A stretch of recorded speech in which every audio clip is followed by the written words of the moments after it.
Salut les amis, aujourd'hui on va calculer euh, le diamètre et la surface d'un cercle en utilisant les coordonnées polaires.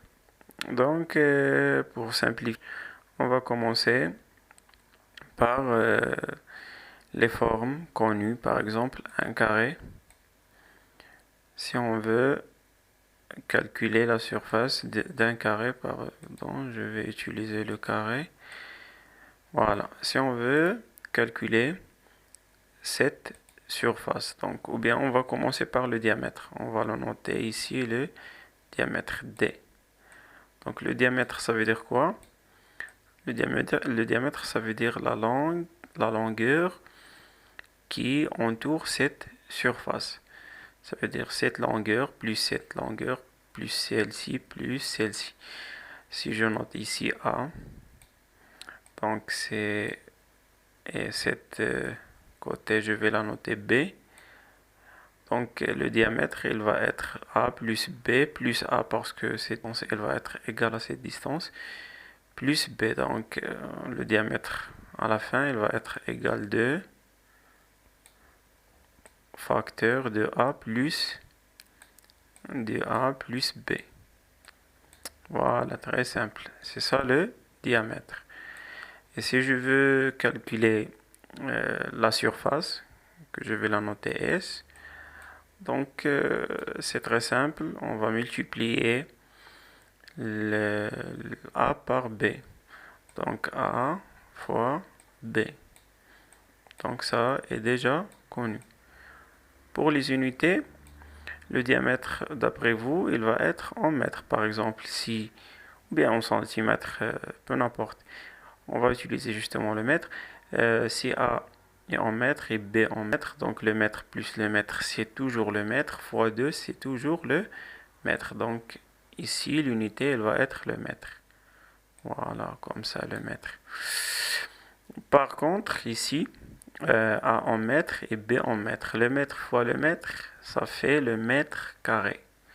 Donc, l'unité de surface, elle est toujours en carré. Par exemple, le mètre en carré ou bien le centimètre en carré, peu n'importe. Donc, jusqu'au là, c'est très simple, c'est très clair.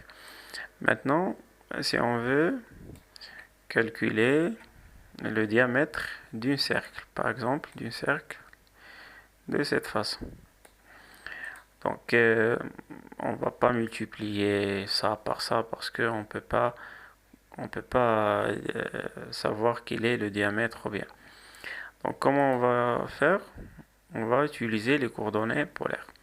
Première chose, on va ici dessiner un repère qui va être au centre. Excusez-moi, je vais refaire le dessin. Je vais commencer par un repère pour mieux visualiser. Un repère orthonormé direct de cette façon. Ici l'axe des x, ici l'axe des x, ici l'axe des y. Donc si on dessine ici un carré, c'est très simple, c'est x fois y comme on a fait dans le précédent exemple. Maintenant, on va dessiner ici, voilà, un cercle, donc à peu près comme ça. Je veux calculer le diamètre. Le diamètre, ça veut dire la distance ou bien la longueur qui entoure cet cercle. Donc la première chose, on a dit que les coordonnées polaires ont deux variables. La première variable, c'est θ, c'est un angle qui est entre voilà celle-ci et θ. Donc θ, c'est ça la première variable. Et la deuxième variable, c'est r. C'est r, ça veut dire la distance qui est, bien le rayon de ce cercle. Donc à partir de ces deux variables, on peut calculer le diamètre. Si on prend ici un arc très petit, un petit arc, un élément d'arc, ici, je vais le dessiner par une autre couleur. Donc ce petit arc, voilà. Combien il vaut? Donc il est proportionnel à θ et AR. Donc, ce petit déplacement, on l'appelle delta L. Delta L. Donc, ce delta L, qu'est-ce qu'il égale? Il égale toujours à R fois D de θ. Ça veut dire le déplacement élémentaire de cet arc, il est proportionnel à θ. Pourquoi? Parce que si vous prenez θ vraiment très très petit, c'est comme si que ce triangle est carré ici.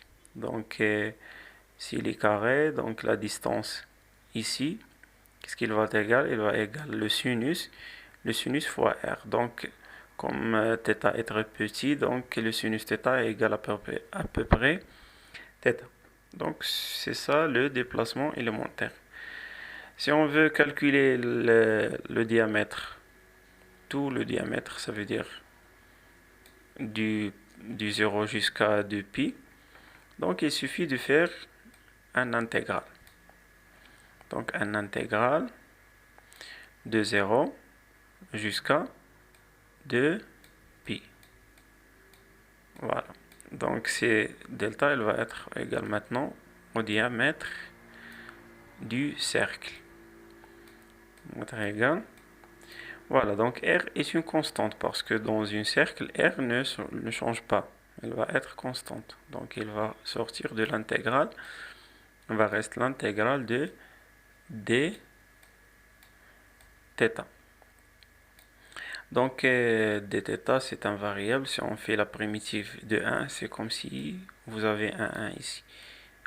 Donc, la primitive, toujours ici 0, 2, pi. Toujours. Donc, la primitive de 1, c'est θ. Donc, ce intégral, il va s'écrire de cette façon. Θ. Ici, de 0 jusqu'à 2π. Si vous calculez ça, vous obtenez 0 moins 2π. Donc, à la fin, vous aurez le diamètre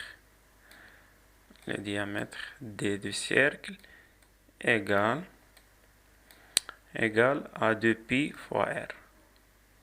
2π, excuse-moi sur cette écriture, 2π R.